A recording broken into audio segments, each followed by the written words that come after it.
السلام علیکم ورحمۃ اللہ وبرکاتہ۔ ناظرین و سامعین کرام، امید ہے کہ سب خیریت سے ہوں گے۔ اردو زبان کی پہلی کتاب میں ہم لوگوں کا سبق چل رہا ہے۔ آج سبق نمبر 13 ہے، تو آئیے آج کا سبق شروع کرتے ہیں۔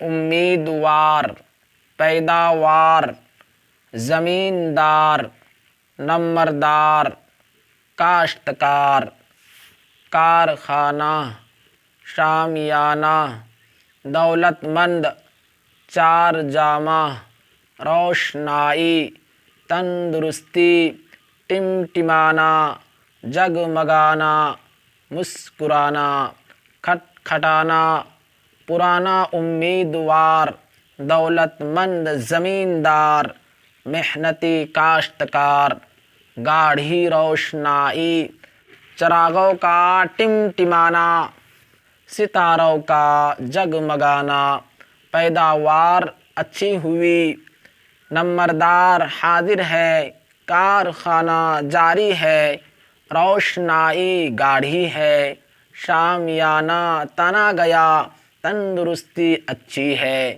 صاف ہوا میں ورزش کرنے سے تندرستی قائم رہتی ہے۔ نیک زمیندار کاشتکار کا خیر خواہ ہوتا ہے۔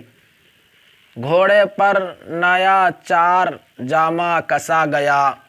تو آج کے لیے اتنا ہی کافی ہے، یہاں پر کچھ بھی نیا نہیں ہے۔ اردو زبان کے جو حروف پہلے ہی ہم پڑھ چکے ہیں، اردو زبان کے قاعدے میں ان حروف کو ملا کر کیسے پڑھا جاتا ہے اور کیسی شکلیں ہو جاتی ہے، یہ سب قاعدے میں پڑھ چکے ہیں۔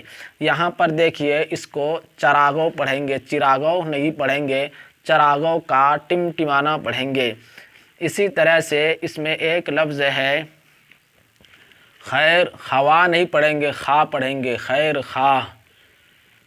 اس میں آدمی غلطی کر جاتے ہیں، اس لیے اس سبق کو آپ بہترین سے یاد کریں۔ اگر آپ یاد کریں گے تو آگے چل کر اردو زبان کی پہلی کتاب ہم لوگ پڑھ رہے ہیں، اس کے بعد دوسری، تیسری، چوتھی، پانچویں، اس کے بعد کوئی سے بھی اردو کی کتاب ہو تو آپ بہت تیز اردو پڑھنا جان جائیں گے، بالکل آسانی کے ساتھ پڑھ پائیں گے، بشرطے کہ آپ ہر ویڈیوز کو دیکھیں، یاد کریں۔